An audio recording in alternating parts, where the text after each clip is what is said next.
Well, shite officially hit the fan on this week's episode of Agent Carter, and there is no turning back now. Basically already knew from the previous that Agent Carter was going to be labeled a traitor by the SSR and go on the run, but the way it went down, oh my gosh, it was so tense, so nail-biting, so amazing, and I just was on the edge of my seat for every single moment of it. It was absolutely amazing. The episode started out with, thankfully, Peggy and Jarvis getting back together. She thinks that because Howard Stark has a weakness, if we shall say, for women, that one of the Black Widows who had been trained was disguised to seduce him and then get into his vault and sell all his weapons on the black market. So she asked Jarvis to make a list of all the people that Howard has been with in the last 6 months, and it is a very long list. So they go to all the girls' houses because Peggy wants to check if they have a mark on their wrist from wearing the handcuffs at night like the Black Widows are trained to do, which is very smart of Peggy. I have to say, her detective skills were on point this episode. Jarvis was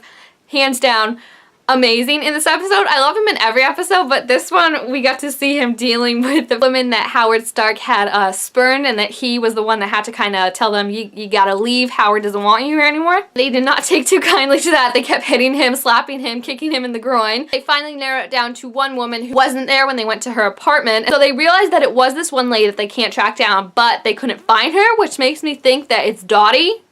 I don't know if I'm wrong with this, but I feel like it has to be Dottie, because I doubt they have Black Widows stationed all in New York. Like, they probably have one Black Widow for all of New York, so she probably slept with Howard, stole his inventions, and then went to make sure that the SSR isn't getting too close to the real inventions. So while Peggy and Jarvis are doing all of this, good old Sousa is continuing his investigation into Peggy being the blonde girl from the club that they found that night, and instead of calmly talking to her about it or maybe asking for her side of the story, he goes directly to his boss, turns Peggy in, but then it also led to one of the most amazing fighting sequences of the whole episode. I haven't really seen Peggy fight like that since the first episode.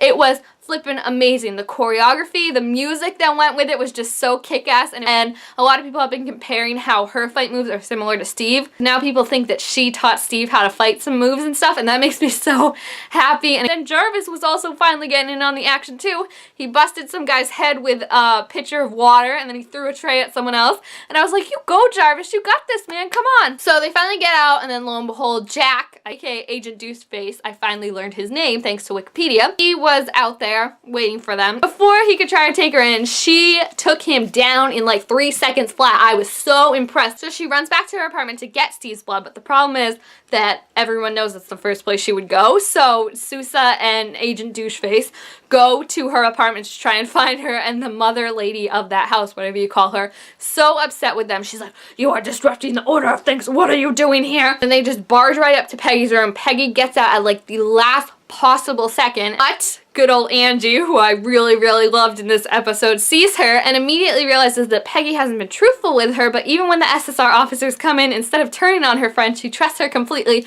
and puts on the best acting I have ever seen. That was hands down my favorite moment of the episode, when she just starts crying about how her grandma died and the guys are like, oh, make it stop, do something about that. It was just so perfect, and I love how this show is using like the girl gender roles to see how the girls take advantage of the guys. It's an amazing thing to see, and it really makes it so much better and so much more cunning and awesome, and I love Angie and Peggy now together. I think they're such a badass friendship, and it was great to see. So Angie tries to help Peggy sneak away, but as Peggy is going to her getaway car, good old Dottie appears out of nowhere. She's like, oh, Peggy, there are some men here looking for you. Do you know what they're about? And Peggy's like, yeah, I gotta go. Bye, Dottie. I will see you later. And Dottie's still trying to like, are you coming to dinner?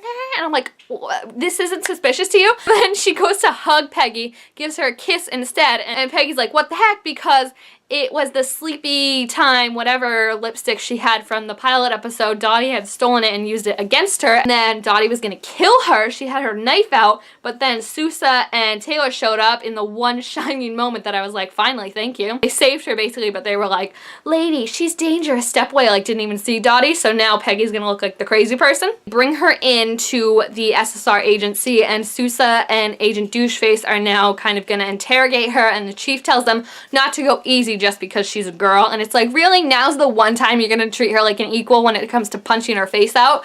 So I'm really excited for next week's episode because I love the interrogation scenes we got where Sousa was kind of like, how could you do this, blah, blah, blah. And Peggy's like, you think you know who I am? You have no idea. Like, I feel like this is gonna be her shiny moment where everyone is like, how could you do this? How would you even think of this stuff? And she's like, you guys think I'm just some coffee grabbing girl who doesn't know any of the shite that's going on here, and I'm smarter than all y'all combined. So I really can't wait to see her have her glorying moment. And then Dottie, the Black Widow, is on the prowl now because we saw Angie go into her apartment and all her stuff is gone. But now she's gonna head over to the SSR and start hunting them down one by one, which is gonna be really, really interesting because Carter knows she's there, but no one wants to believe her because they all think she's the bad guy now. So it's just so twisted, so amazing. I have such high hopes for the last 2 episodes this season, and if we don't get a renewal of this series, I feel like it's just been so great so far. I love seeing Peggy in action. I love her and Jarvis, her and Angie, and I really can't wait to see how it's gonna wrap up. Next week's episode, like I said, looks so awesome and thriller-esque. If Dottie's just gonna start knocking them off one by one, like, it's gonna be so amazing. And then of course we'll have to have a showdown between Peggy and Dottie, which is gonna be fan-freaking-tabulous. So I'm just so excited. I honestly have stopped trying to guess at this point what's going to happen. So if you have watched the episode or the show at all, please leave all your thoughts, comments, reactions down below. Tell me what you think is going to happen now that we only have 2 episodes left. Oh my goodness, this is so sad. Thank you guys all so much for watching. Don't forget to like, comment, and subscribe, and I will see you next time when Agent Carter is feeling the pressure. Bye, guys!